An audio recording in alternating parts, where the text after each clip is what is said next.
E leremos dos versos 22 a 36. Atos, capítulo 2, dos versos 22 a 36. E diz assim a palavra: Varões israelitas, atendei a estas palavras. Jesus, o Nazareno, varão aprovado por Deus diante de vós com milagres, prodígios e sinais, os quais o próprio Deus realizou por intermédio dele entre vós, como vós mesmos sabeis. Sendo este entregue pelo determinado desígnio e presciência de Deus, vós o matastes, crucificando-o por mãos de iníquos, ao qual, porém, Deus ressuscitou, rompendo os grilhões da morte, porquanto não era possível fosse ele retido por ela. Porque a respeito dele, diz Davi, diante de mim via sempre o Senhor, porque está à minha direita, para que eu não seja abalado.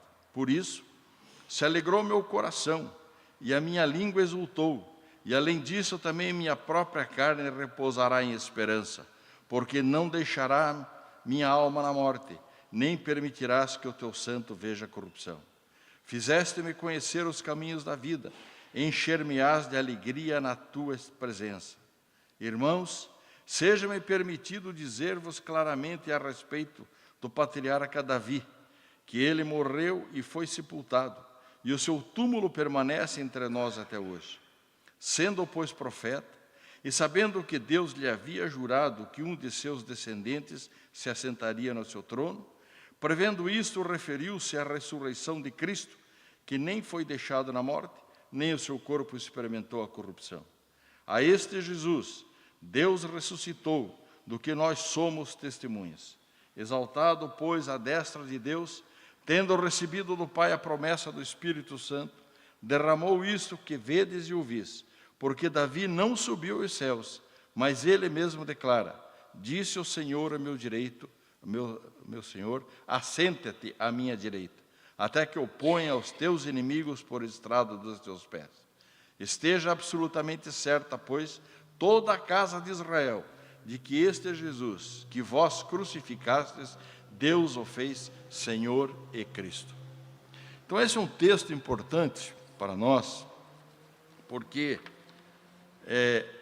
nós veremos na sequência, basicamente é a própria confissão de fé. É a base da confissão de fé cristã. Que Pedro, então, declara isso e faz essa pregação. Mas hoje nós temos que entender algumas coisas aqui. E quero que vocês compreendam duas palavras.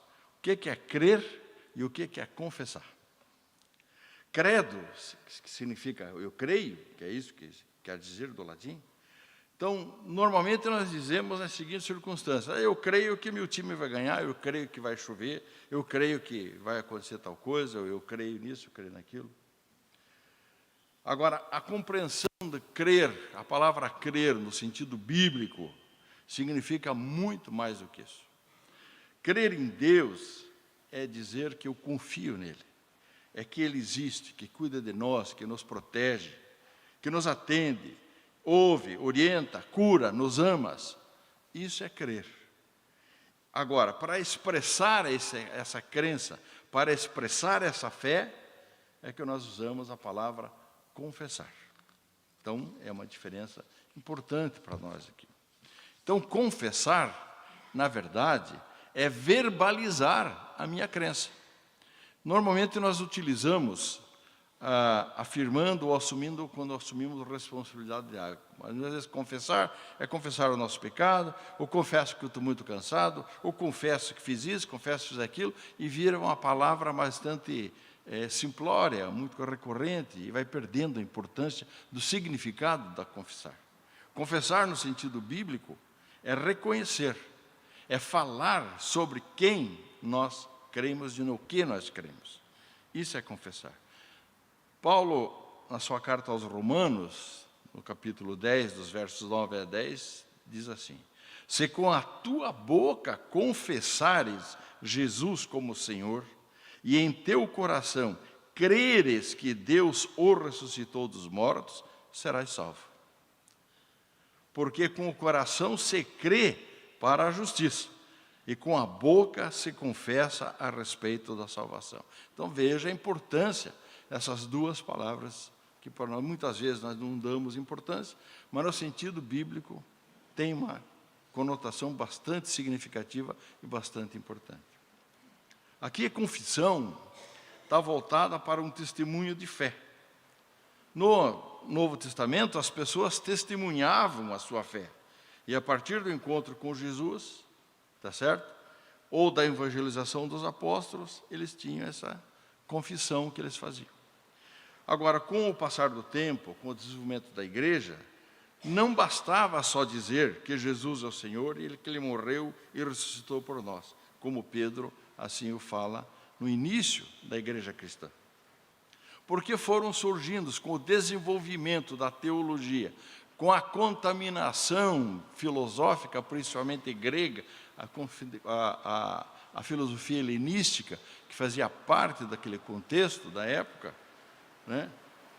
Foram surgindo muitas heresias a respeito da divindade e a respeito da pessoa do próprio Jesus.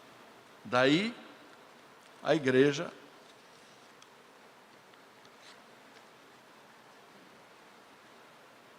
tendo essas várias formas de heresia, né? Deturpando então essa doutrina simples, clara e bonita da doutrina cristã, e isso vem acontecendo do início, essas tentativas teológicas, humanas, na tentativa de esclarecer. Hoje eu vi num testemunho aqui de um jovem dizendo que é difícil compreender Deus, e é mesmo, é incompreensível. Lê do engano, nós queremos compreender a mente de Deus.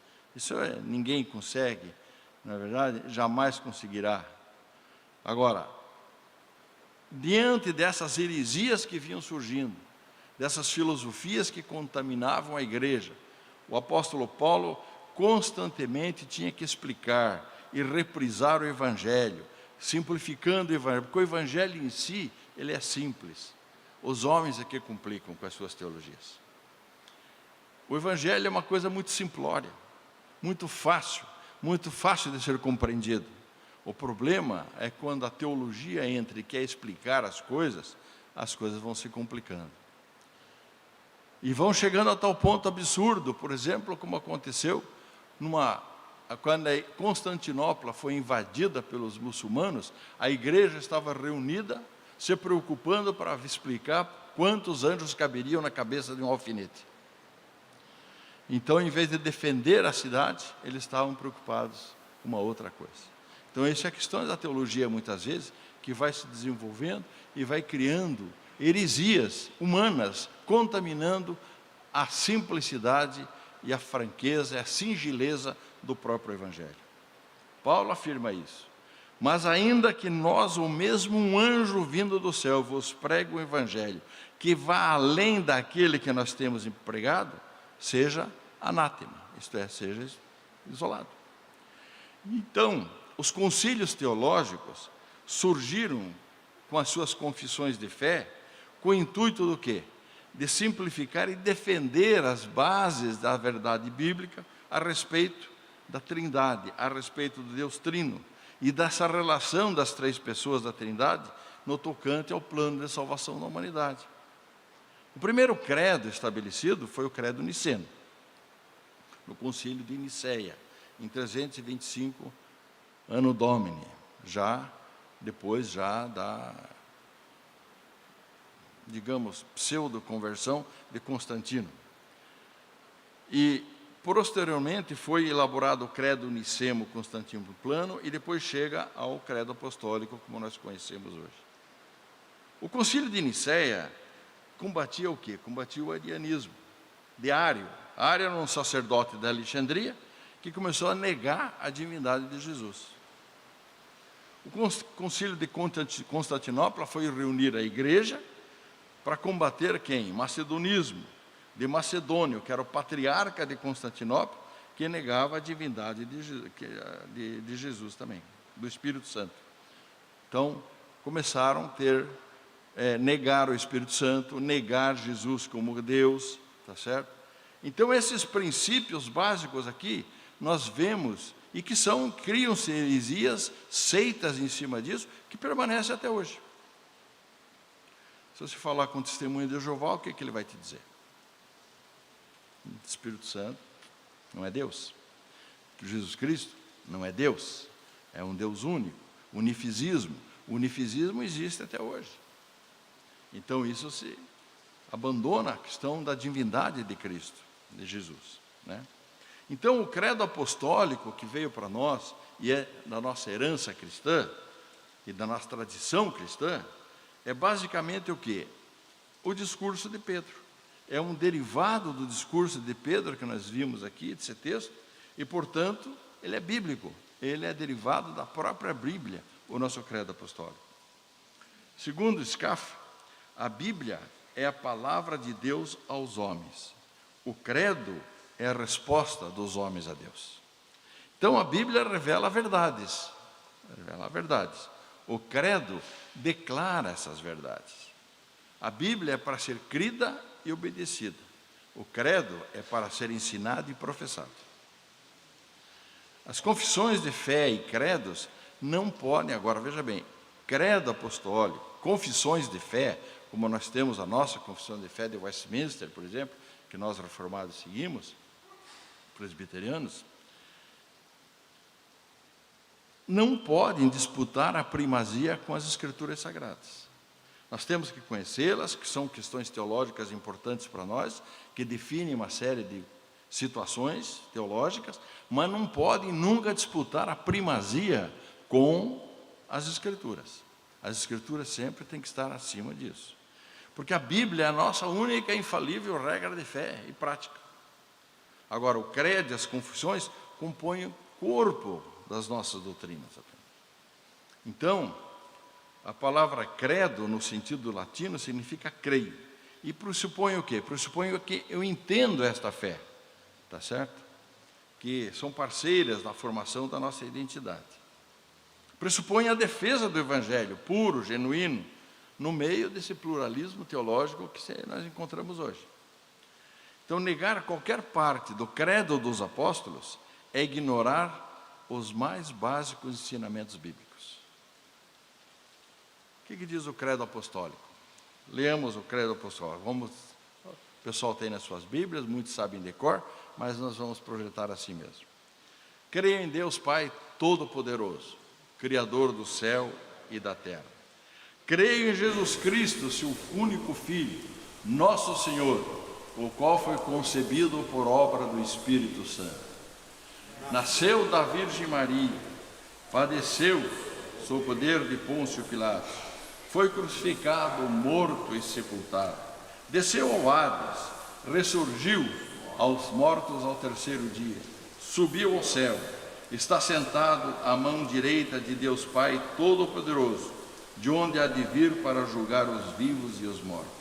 Creio no Espírito Santo, na Santa Igreja Universal, na comunhão dos santos, na remissão dos pecados, na ressurreição do corpo, na vida eterna.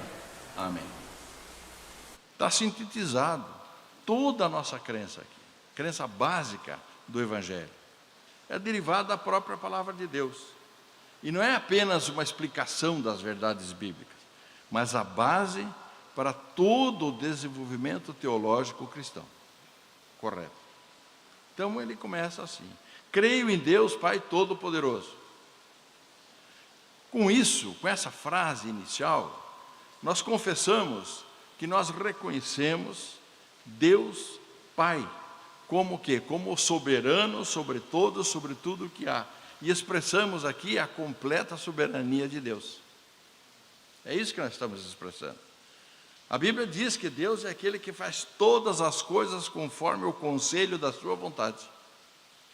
E que ninguém jamais resiste à sua vontade. No entanto, vemos que a Bíblia enfatiza tanto a soberania de Deus, mas sem deixar de lado a responsabilidade humana. Não é isso?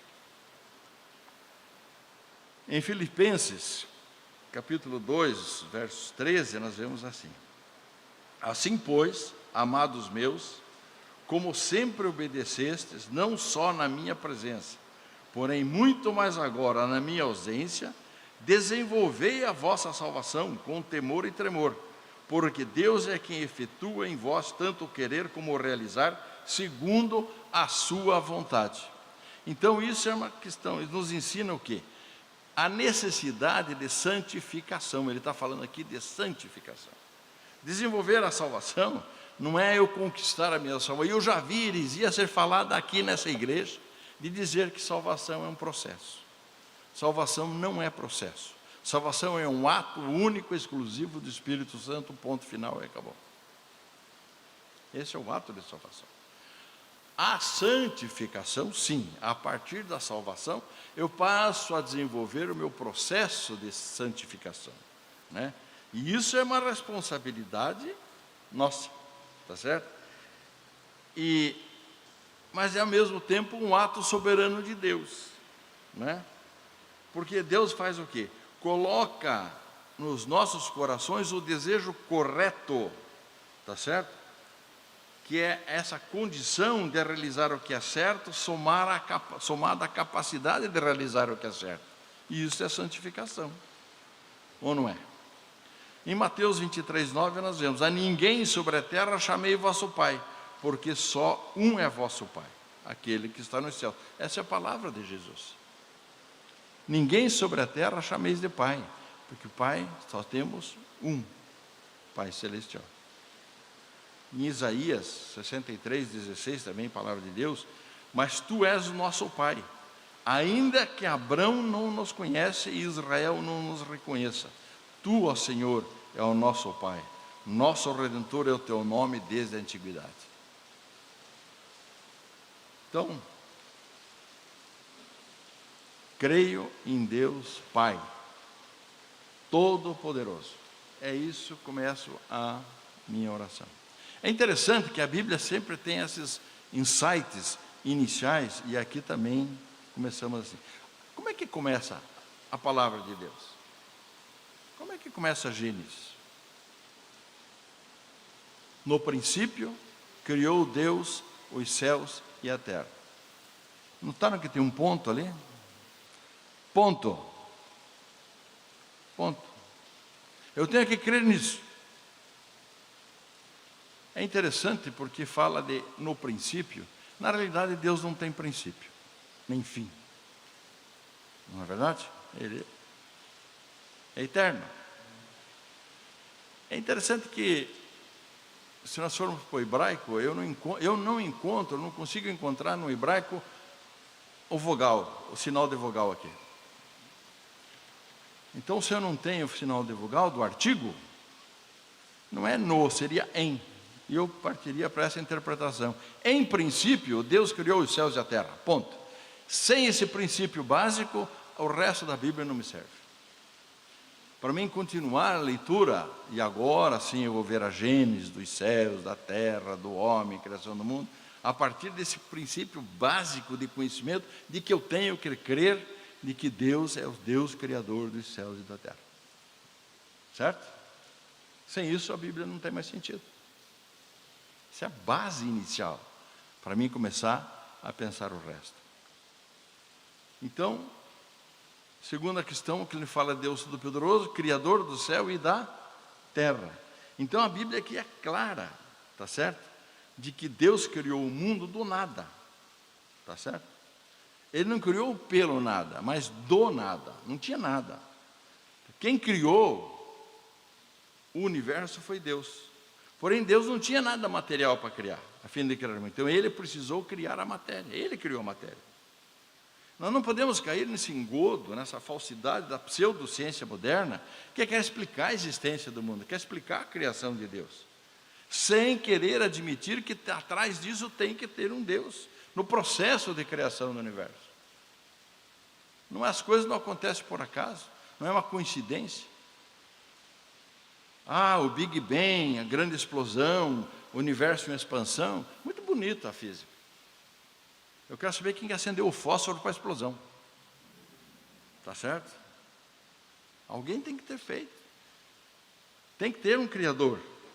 Segundo o professor Leandro Lima, que, diga-se de passagem, frequentou essa igreja um bom tempo, o ser humano da idade moderna resolveu completar o grito de independência de Adão. Adão bradou: eu não preciso de um mantenedor. Agora o homem moderno foi mais longe e está bradando: eu não preciso de um Criador. Certo? Então essa é a gênese dos céus e da terra. A resposta aos incrédulos que querem justificar, utilizando falas muitas vezes de cientistas, que são ateus em sua maioria, eu quero colocar aqui uma aclaração clara do cientista mais respeitado e ainda não compreendido plenamente todos os seus trabalhos. Existem ainda fórmulas e matemáticas desenvolvidas por ele que não foram compreendidas ainda, que é o Einstein. E ele diz uma frase seguinte: eu faço ciência porque é através da ciência que eu quero saber como Deus criou o mundo. Ele faz ciência para saber como Deus criou o mundo, não que haja um outro criador, mas que Deus criou. Ele quer desvendar esses lances de como que aconteceu isso nas mãos de Deus, né?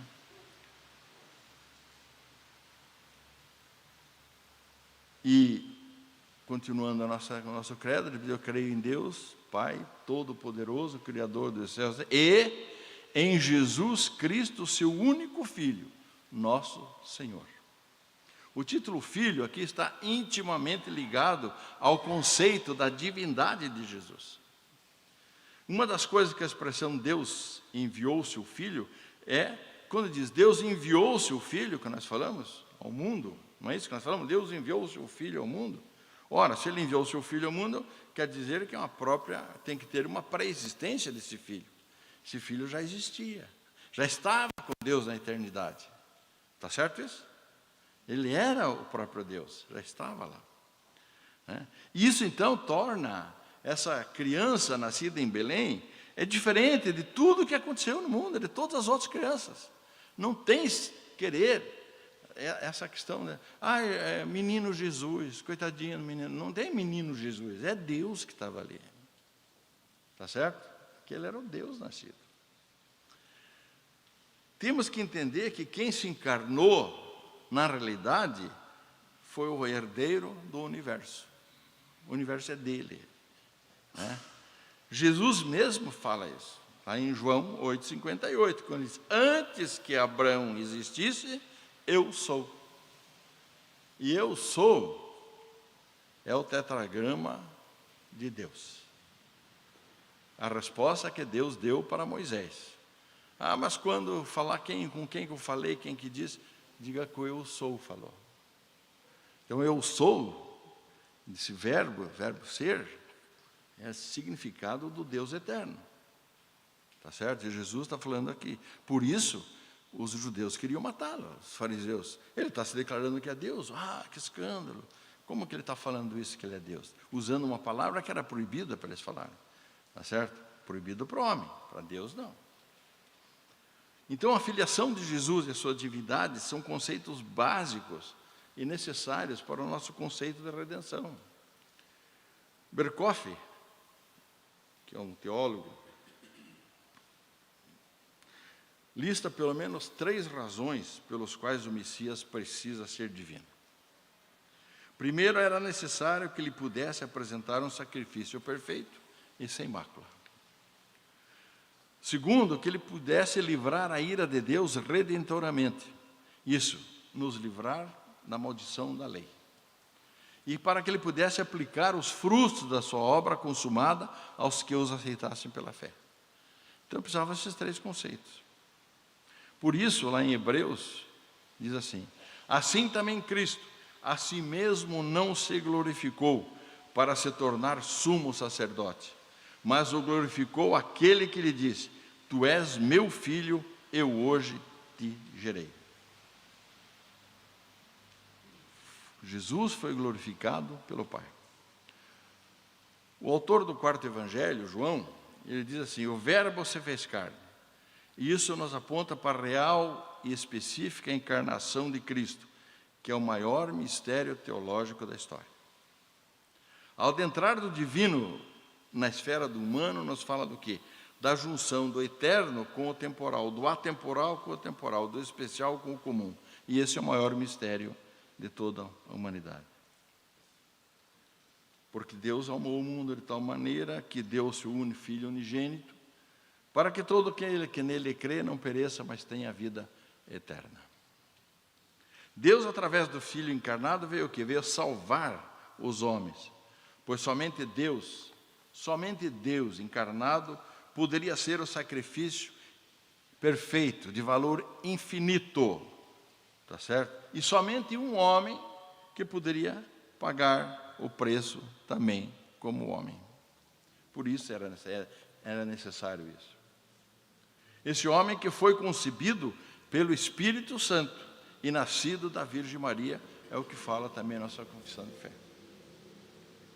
Porque ele diz assim: vindo, porém, a plenitude do tempo, Deus enviou o seu Filho de mulher, nascido sob a lei. Desde o início, a igreja sempre sustentou que Jesus havia nascido sem a cooperação do homem. E o nascimento virginal de Cristo, segundo o anjo, era justamente para cumprir a profecia de Isaías, lá em Isaías 7,14. Portanto, o Senhor mesmo vos dará um sinal, eis que a virgem conceberá e dará à luz um filho, lhe chamará Emanuel. E a grande consequência de Jesus ter sido concebido, então, pelo Espírito Santo no ventre da Virgem Maria, é que ele não herdou o pecado. Pois o que garante a impecabilidade original de Jesus é justamente a concepção pelo Espírito Santo. Porque ele não era filho de Adão. Jesus não estava incluído na aliança das obras. E, portanto, ele não era atingido pela disseminação do pecado. Essa é a importância dessa declaração. Agora, Jesus veio ao mundo também por quê? Por causa da lei. A lei condena o pecador. Jesus veio para salvar o pecador. Para isso era necessário o quê? A observância de todos os mandamentos de uma vida perfeita, santa, que pudesse ser oferecida essa vida e essa pessoa como sacrifício perfeito e santo no lugar dos transgressores da lei. Esse foi o nosso Jesus, nascido da Virgem, concebido pelo Espírito Santo. Padeceu sob o poder de Pôncio Pilatos, foi crucificado, morto e sepultado. Ora, em Isaías 53 também, 4 e 5, profetizava isso. Certamente ele tomou sobre si as nossas enfermidades, e as nossas dores levou sobre si. E nós o reputávamos por aflito, ferido de Deus e oprimido. Mas ele foi transpassado pelas nossas iniquidades. O castigo que nos traz a paz estava sobre ele, e pelas suas pisaduras fomos sarados. Talvez esse texto seja o texto mais claro da Bíblia, que fala do sacrifício vicário do Messias. Sacrifício substitutivo. Ele foi transpassado pelas iniquidades humanas. Os seres humanos são os verdadeiros pecadores. Mas Deus fez cair sobre Jesus a iniquidade de todo o povo. Ele não carregou a cruz pelos nossos pecados, mas carregou pela culpa dos nossos pecados. Ele carregou a culpa. E por isso ele foi condenado. Foi condenado. Veja bem lá, quando nós lemos em Atos 4:10, tomai conhecimento vós todos e todo o povo de Israel, de que em nome de Jesus Cristo o Nazareno, a quem vós crucificastes e a quem Deus ressuscitou dentre os mortos, sim, em seu nome é que está curado perante vós. Lá em João 19, quando fala da 17 a 19, diz assim: tomaram eles, pois, a Jesus, e ele próprio, carregando a sua cruz, saiu para o lugar chamado Calvário, Gólgata, em hebraico, onde o crucificaram, e com ele outros dois, um de cada lado, e Jesus no meio. Pilatos escreveu também um título e o colocou em cima da cruz, que estava escrito, era Jesus Nazareno, o Rei dos Judeus. Então a morte de Cristo foi necessária, porque somente assim os seres humanos poderiam ser perdoados, sem que Deus deixasse de ser justo. Jesus precisava e morreu para conciliar então o quê? O amor e a justiça de Deus ao mesmo tempo. O amor e a justiça de Deus.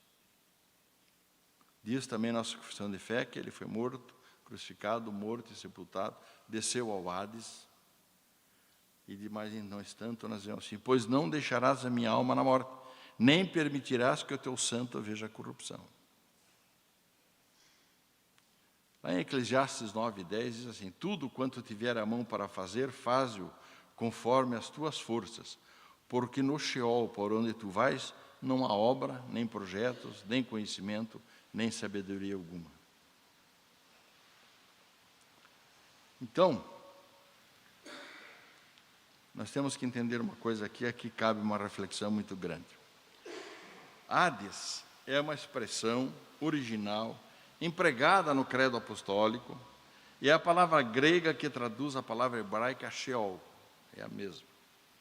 A versão latina, os latinos usam inferno. Mais comumente, Sheol, na verdade, no conceito hebraico, conceito hebreu, ele significa sepultura, lugar do morto. Lugar do morto. E no Antigo Testamento, no entendimento do Antigo Testamento, todos os homens acabam no Sheol, no Hades, no lugar do morto. Então a interpretação mais plausível do Antigo Testamento sempre é que significado apenas sepultura, lugar do esquecimento, morte no sentido genérico. No Novo Testamento, Hades também significa lugar de punição. E nós encontramos isso lá na parábola, quando Jesus contou, tá certo? Quando o rico vai para o Hades. Se encontra no Hades, lugar de punição. Então, na teologia do Antigo, no Novo Testamento, as coisas mudam um pouco. Eles vão esclarecendo algumas situações que o Antigo Testamento não esclarecia. Jesus também disse que Cafarnaum seria precipitada ao Hades por ter recusado a sua pregação. Está lá em Mateus 11:23. Então, no caso da expressão aqui do credo, a expressão desceu ao Hades, expressa o sentido oposto. Ele está dizendo o oposto de ressurgiu dos mortos. Desceu ao Hades e ressurgiu dos mortos. A Igreja Católica Romana entende que Jesus, após a morte, foi então para um lugar chamado Limbus Patrum, que é o limbo dos pais. Então, nesse lugar estariam os santos do Antigo Testamento e ficavam à espera que Jesus completasse a sua obra redentora. É um negócio mesmo que ficar esperando ali e tal, mas tudo bem. A Igreja Luterana defende, uma parte dela defende, que Cristo, após sua morte, foi ao inferno proclamar sua vitória sobre Satanás e pronunciou a sentença de condenação dessas forças malignas. Agora, isso é interpretado dessa forma porque em 1 Pedro 3:18-19 que cria toda a polêmica. Pois diz assim, pois também Cristo morreu uma única vez pelos pecados, o justo pelos injustos, para conduzir-vos a Deus, morto sim na carne, mas vivificado no Espírito, no qual também foi e pregou aos espíritos em prisão. E aí a coisa pega. É o único texto que cria uma certa polêmica, uma dúvida, e que cria-se toda essa questão teológica, a discussão teológica. E se nós ficarmos nessa questão teológica, nós vamos ficar aqui falando contra e a favor e tal, e vamos discutir quantos anjos tem na cabeça do alfinete. Certo? E não é isso que nós queremos. Queremos esclarecer. Agora tem que entender o texto. Nós não podemos pegar esse versículo isolado. Vamos continuar, vamos além. Vamos do 19 ao 20. E vamos ver lá o que diz lá. Põe lá, 19. Aí, no qual tem agora o 20. os quais, no outro tempo, foram desobedientes, quando a longanimidade de Deus aguardava nos dias de Noé, enquanto se preparava a arca, na qual poucos, a saber, 8 pessoas foram salvos através da água. Vamos ler o texto inteiro, para compreender do que ele está falando aqui. O que Pedro está dizendo nisso aqui? Ora, o que Pedro está dizendo seria que mesmo aqueles homens que ficaram sem pregação, tá certo? Pois Noé foi chamado pelo próprio Pedro como pregador da justiça. Então, afirmar que Jesus, tá certo? Jesus aqui ele está dizendo o seguinte: Jesus está pregando hoje na própria pessoa de Noé, através do Espírito Santo, porque pregou aos contemporâneos dele. Jesus já estava lá, através do seu Espírito Santo, atuando através de Noé, pregando para os seus, que foram para o inferno, porque não aceitaram. Tá certo? Então Pedro tem que explicar bem o que Pedro está dizendo aqui. Afirmar que Jesus pregou aos mortos e dizer que ele foi pregar para os mortos é sugestionar uma possível salvação após a morte, o que é negado plenamente e totalmente repudiado pelas Escrituras. Correto isso? Em Hebreus 9, 27 está claro: e assim como aos homens está ordenado morrerem uma só vez, e depois disto, o juízo. Caso interpretássemos que Jesus desceu ao inferno, como é que ficaria a declaração, então, do ladrão? Como é que ficaria a declaração que Jesus deu ao ladrão? Hoje mesmo, estaria com ele no paraíso. Ora, Jesus não está no paraíso? Ou foi para o inferno? Em espírito, Jesus estava no paraíso. Ele entregou o espírito a Deus. E o ladrão estaria com ele no mesmo dia. Evidente é que essa passagem, juntamente com a expressão em Pai, Pai, nas tuas mãos eu entrego o meu espírito, então sugerem claramente que Jesus já estava com Deus, separado do corpo que jazia no Hades, na sepultura, né? Então ele em espírito estava no paraíso recepcionando aquele ladrão. Ou não é isso que Jesus faz? Talvez uma boa interpretação desse caso, e eu vejo que é a melhor que nós temos, é a referência de seu Hades, é a afirmação que esta expressão representa os tormentos infernais que a ira de Deus sobre Jesus Cristo. Jesus sofreu a ira do inferno, os tormentos do inferno, tá certo? No momento da sua crucificação, no momento do seu Calvário. Então, desde Calvino, os protestantes reformados têm defendido que Jesus de fato sofreu essas angústias do inferno, mas não foi ele que desceu ao inferno, e sim o inferno que foi até a cruz e no jardim do Getsemane. Então a punição do inferno deve ser entendida como um estado de separação de Deus e abandono sob a sua ira. Por isso, Jesus clama, e nós vemos isso sempre lá: Deus meu, por que me desamparaste? Porque ele tinha que estar sozinho ali, sofrendo todos os tormentos do inferno, tá certo? Pagando a culpa dos pecados de todos os homens da humanidade. Então, Jesus experimentou um estado de posição uma vez que ele tinha que sofrer essas angústias do inferno. Então, ele substituiu o homem em todo o processo de condenação que o pecado acarreta. Por isso, nós estamos seguros em Jesus Cristo. Que Jesus carregou tudo, todos os tormentos infernais que nós merecíamos e merecemos, tá certo? Mas Jesus, por isso, é a justificação. Ressuscitou no 3º dia. Eu vou dar uma apuradinha aqui, senão não acaba isso aqui. É grande. Ressuscitou no 3º dia. Vários textos, né, falam disso. A ressurreição de Jesus põe um ponto final em todo o sistema que até então era invencível, o sistema da morte. A rotina de todos os seres, desde o início do mundo, sempre foi nascer, crescer, viver, morrer. Infelizmente, o mundo moderno tem uma dificuldade de aceitar esse acontecimento. O homem tem dificuldade de aceitar esse acontecimento, tá certo? E não quer entender a ressurreição de Jesus como um fato histórico, né? E isso é a própria incredulidade humana e a dificuldade humana de querer aceitar milagres. A ressurreição de Jesus foi um grande milagre, foi o maior milagre que poderia ter. Ou não é isso? É um milagre. A ressurreição de Jesus foi um grande milagre. Os registros dos apóstolos e discípulos que testemunharam a ressurreição de Cristo são suficientes para a nossa fé.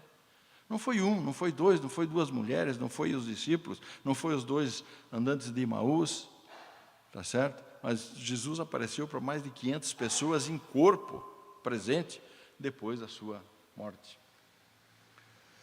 Aquele seu aparecimento nas salas fechadas, permissão para que tocassem no corpo, o aparecimento para os discípulos, né? Tudo isso vai corroborando historicamente para a veracidade da ressurreição. Agora, o maior significado da ressurreição de Cristo, o que é? Vitória sobre a morte. E isso é a garantia de que todos os remidos vão ressuscitar. E o futuro corpo será um corpo glorificado, tal como o de Jesus, nos mesmos moldes de Jesus ressurreição. Um corpo físico que sentia fome, que comia, tá certo? Mas ao mesmo tempo aparecia, desaparecia. Por quê? Porque é um corpo diferente, glorificado. É o corpo que nós teremos na nossa ressurreição. Corpo glorificado. Davi, nos seus salmos, diz que veria a Deus com os próprios olhos. Ele veria com seus próprios olhos. Não é isso? Subiu ao céu. Subiu ao céu. A ascensão de Jesus marca o quê? A volta de Jesus para o seu lar. Agora é interessante que a Escritura diz subiu, né? Então é uma coisa como se fosse acima. É um entendimento humano, né? Achar que o céu é em cima. O céu não está em cima, não está do lado, não está embaixo, né? O céu não é em cima. Em cima, né? O céu é um lugar real. Isso nós sabemos. As Escrituras falam que o céu é um lugar real.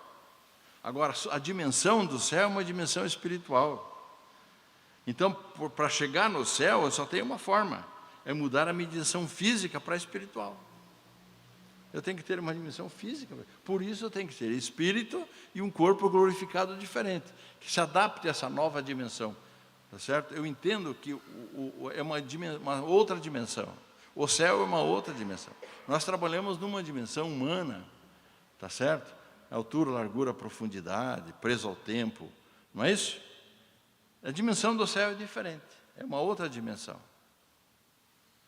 Talvez por isso, quando Jesus fala, o reino está próximo, é nesse sentido. Não é que vai ser amanhã. Ele está próximo porque está do meu lado, ele está na outra dimensão aqui, que é facinho de passar para ele. Para nós não, certo? E diz que ele está nesse local, né? Agora, é verdade que ele subiu. Eles tiveram aquela sensação dele subir, de ver ele subir, ascender, e desapareceu no ar. Lógico, ele foi para uma outra dimensão. Não é isso? Por isso, eles têm aquela sensação de que subiu ao céu. Ah, mas quando Jesus voltar, voltará também nas nuvens. Está certo? Sim, porque nós o veremos também nos céus. Toda parte. Quando ele aparecer, ele vai. Por isso ele é simultâneo para o mundo inteiro. E todo mundo verá. E todo joelho se dobrará. Ou não é isso? É isso que vai acontecer. Então, ele subiu ao céu, está sentado à direita de Deus Pai Todo-Poderoso, diz a nossa confissão. O Salmo 110:1 diz assim: disse o Senhor ao meu Senhor, assenta-te à minha direita, até que eu ponha os teus inimigos debaixo dos teus pés. Disse o Senhor, Deus Pai, ao meu Senhor, Deus Filho, está certo? Assenta-te à minha direita.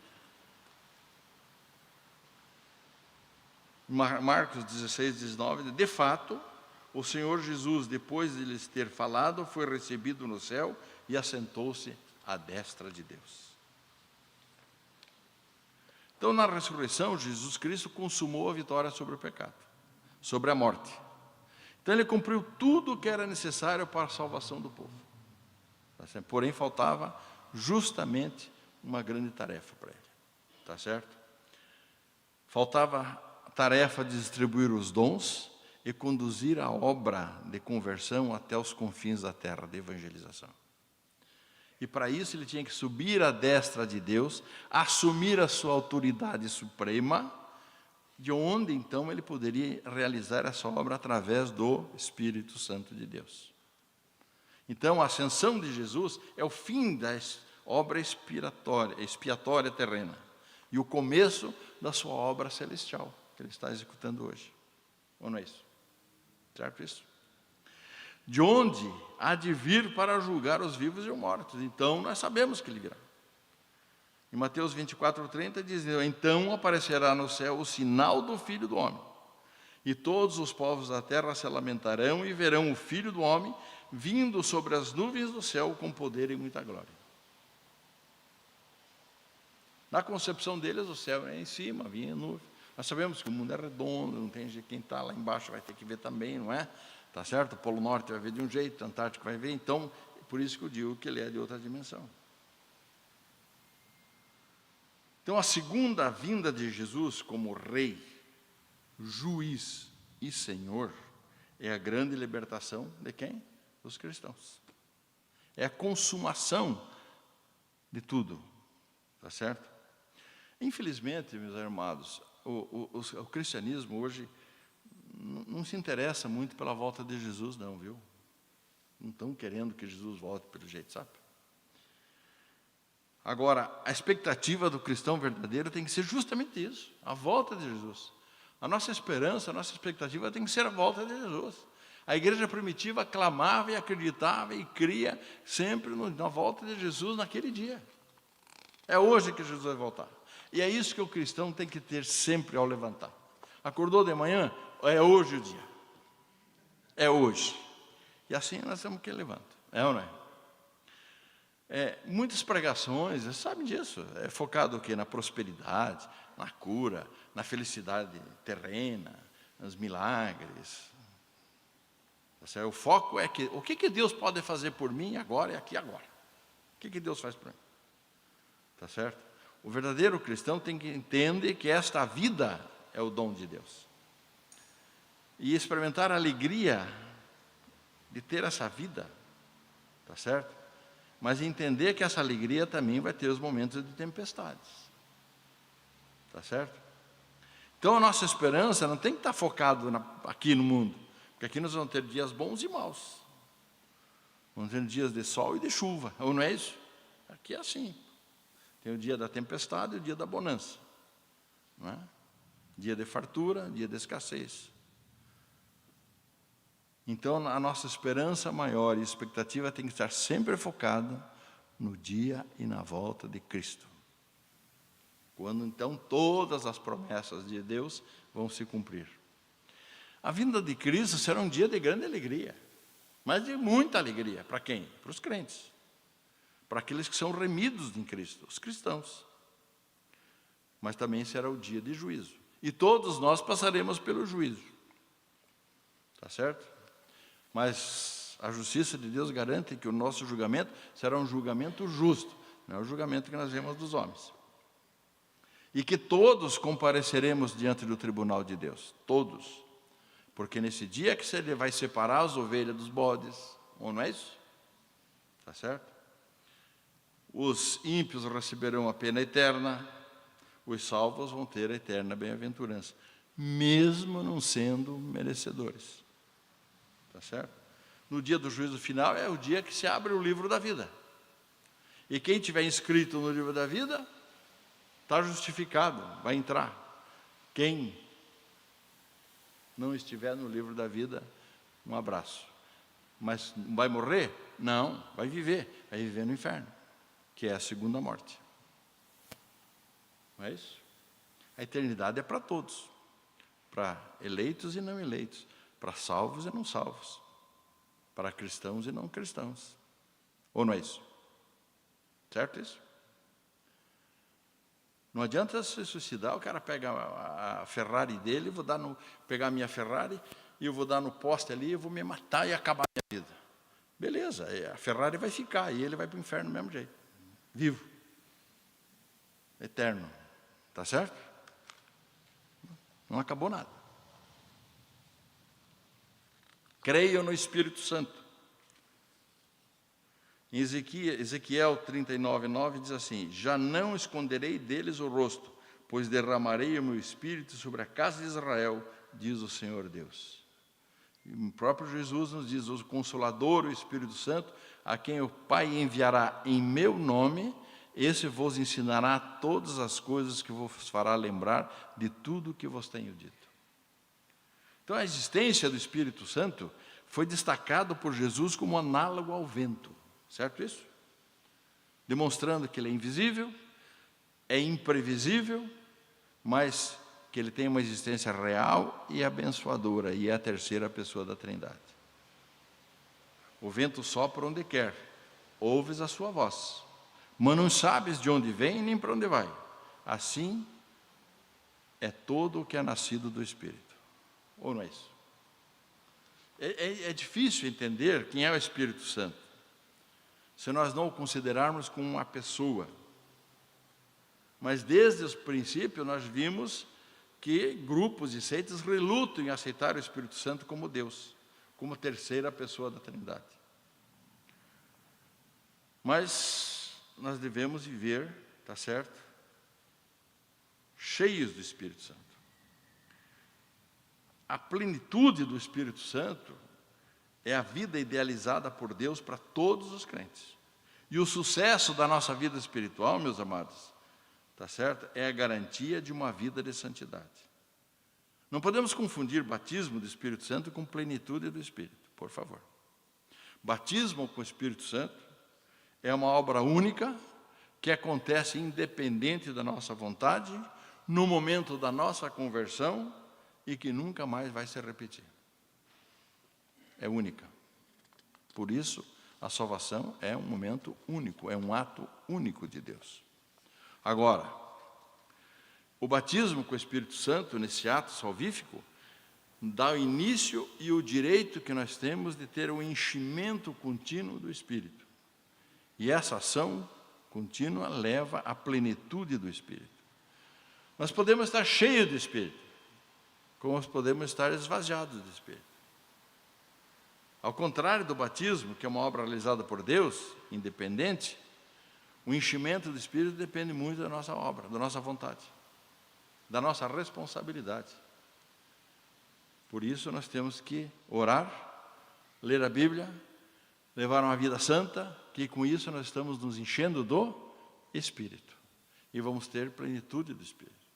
E chegaremos no céu. E essa plenitude do Espírito é o galardão que nós teremos no céu.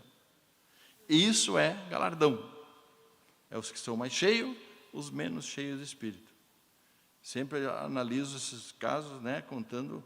Eu aprendi isso no seminário, um professor que nos ensinou isso, e com muita sabedoria ele diz: o Espírito, o galardão, um é crente dedal, outro é crente caixa d'água, e o outro que é crente a cisterna. Tá certo? Correto? E eles vão ter cheios do Espírito. Só que o dedal está cheio, está vazando, mas ele é dedalzinho. A caixa d'água também está cheia, e o outro está mais cheio ainda, mas tudo transbordando do Espírito no céu. Certo? Isso é galardão. Certo? Tenho mais Espírito. Todos estão satisfeitos. Um não vai ter inveja do outro. Está tudo cheio, está completo. É ou não é? Só que um é dedalzinho e o outro é caixa d'água. Essa é a plenitude do Espírito. Creio na Santa Igreja Universal, não na Universal do Reino de Deus, tá? Okay? Vamos entender bem claro aqui. Universal no sentido de igreja universal, o universo todo. E daí a palavra católica. Católica era sinônimo de universal. Tá? A igreja, o que é a igreja? A igreja é o povo do Senhor. Tá certo? Todos aqueles que estão resgatados pelo sangue de Cristo. A igreja é o corpo de Cristo, é a família de Deus, os eleitos de Deus, a noiva de Cristo, o novo Israel. Isso é igreja. Mesmo o teólogo Berkoff define o termo igreja. A palavra serve para denotar a totalidade do corpo no mundo inteiro, daqueles que professam exteriormente a Cristo e se organizam para fins de culto, sob a direção de oficiais, para isso designados. Porém, em seu sentido mais compreensivo, a palavra se refere a todo o corpo de fiéis, quer no céu, quer na terra, que se uniram ou se unirão a Cristo como seu Salvador. Isso é igreja. Então, aqui tem uma diferença clara. A igreja visível e invisível que nós fazemos, né? A igreja invisível é a igreja que Deus vê, a noiva de Cristo, composta por verdadeiros crentes, pelos eleitos, independentemente de denominação, onde eles estiverem. Agora, igreja visível consiste em o quê? Daqueles que fizeram a sua pública profissão de fé, foram batizados, arrolados como membros de uma igreja organizada. Agora, é possível que nem todos que fazem parte da igreja organizada façam parte da igreja de Cristo. Por isso a igreja não salva. A igreja não salva ninguém. Quem salva é só Jesus. Certo? Não é a igreja que salva. Então, crer nessa igreja invisível, universal, é crer na igreja de Cristo e na comunhão dos santos, como diz a nossa confissão de fé. Comunhão dos santos. Comunhão dos santos, meus amados, tem a ver com presença do Espírito Santo. Isso é a comunhão dos santos. Comunhão, seja com Deus, com os irmãos, é uma coisa mantida pela perseverança. E a perseverança é uma evidência da presença do Espírito Santo, ou não é isso?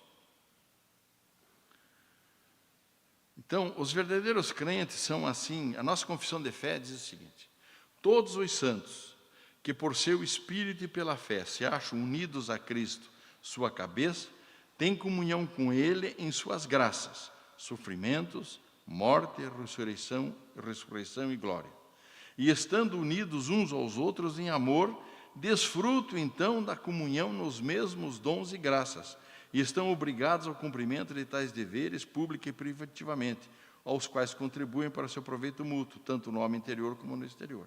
Isso é o que diz a nossa confissão de fé, de Westminster. Então, nós estamos unidos a Cristo como cabeça, que é comum de todo o corpo, né, da igreja. E é a fonte de vida comum. Agora, então, nós temos que viver intimamente unidos uns com os outros. Comunhão não é reunião social. Primeira coisa. Nós temos muita mania de, vamos fazer comunhão.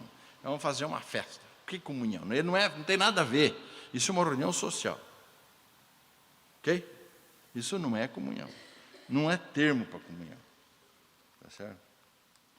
Comunhão é um sentimento de apoio mútuo, de responsabilidade de um para com os outros, todos unidos e batizados com o mesmo Espírito. Isso é comunhão. Certo? Comunhão é eu saber, sentir que o meu irmão, minha irmã está com um problema e vou lá ajudar. Comunhão é eu entender o problema que o outro está atravessando sem julgar. Comunhão é eu ter amor pelo próximo sem julgamento. Comunhão é crescermos juntos na fé. Isso é comunhão. Porque é o Espírito Santo que nos impulsiona. É Ele que nos une. É Ele que nos faz. E é interessante que quando você está cheio do Espírito, quando você está com... Às vezes você sente uma pessoa, mesmo na rua, está andando, a pessoa vem, não bate, o Espírito dele não bateu com o teu, não deu certo. Não deu certo, porque ele não tem Espírito Santo. Aí não está certo. Ou não é isso? Você sente na hora, está certo que a coisa com esse não dá certo. É ou não é? Não posso ter comunhão, porque ele não tem Espírito Santo, ele tem um espírito diferente do meu. Certo? Ou não é assim que acontece? Tá? Creiam no quê? Na remissão dos pecados. O que significa remissão? Remissão significa perdão. Tá certo? Perdão da dívida, perdão dos pecados. No mundo inteiro, remir significa perdoar, cancelar. Tá certo? Então, em Romanos 6 diz assim, o salário do pecado é a morte. E como nós somos pecadores, nós temos essa dívida da morte. Então, Jesus se entregou na cruz, nos redimiu, pagou a nossa dívida, estamos redimidos, ou então, perdoados. Estamos remidos da nossa dívida. Ele rasgou a promissória que nós tínhamos. Em outras palavras, Jesus rasgou a promissória. Certo? Antes de Jesus, os pecados eram perdoados com base na lei que Deus deu a Moisés, não é? O sacrifício de animais, cumprimento da lei, toda aquela questão. O animal era sacrificado pelo sacerdote, que nós vemos lá em Levítico. Por isso a importância de entender o livro de Levíticos, porque nós só entendemos o sacrifício de Cristo quando nós compreendemos bem o livro de Levíticos. Certo? Porque ele cumpre tudo ali na cruz, naquele momento de sofrimento dele no Calvário, na cruz, toda aquela, né, questão da Semana Santa ali, ele cumpre tudo aquilo que está lá no livro de Levíticos. Então Deus entregou, né, o sacrifício perfeito, porque precisava de um sacrifício perfeito. Então essa remissão dos pecados, sabe o que é a remissão de pecados? É uma parte da justificação, uma parcela da nossa justificação. Deus absolve o pecador da condenação da lei. Aquilo que dizemos, nós vamos para o julgamento final, vai ter um juízo final. Tá certo? Um juízo final. Nós temos um juiz que vai mostrar toda a nossa situação, e nós vamos ver lá a nossa lista de pecado, que não é pequena, é imensa, tá certo? E você vai achar o seguinte, eu de fato mereço o inferno. Eu mereço ser condenado. Mas você tem um advogado bom, tá certo? E esse advogado é o mesmo juiz que já pagou pelos seus pecados. Ele vai dizer o seguinte, mas você está absolvido. Você é merecedor do pecado, você continua pecador, mas você está absolvido, você vai para o céu. Tá certo? Porque Jesus já pagou a tua conta. Ou não é isso? Então, você vai ser eternamente grato e feliz a Jesus, porque você vai saber que Jesus pagou os seus pecados.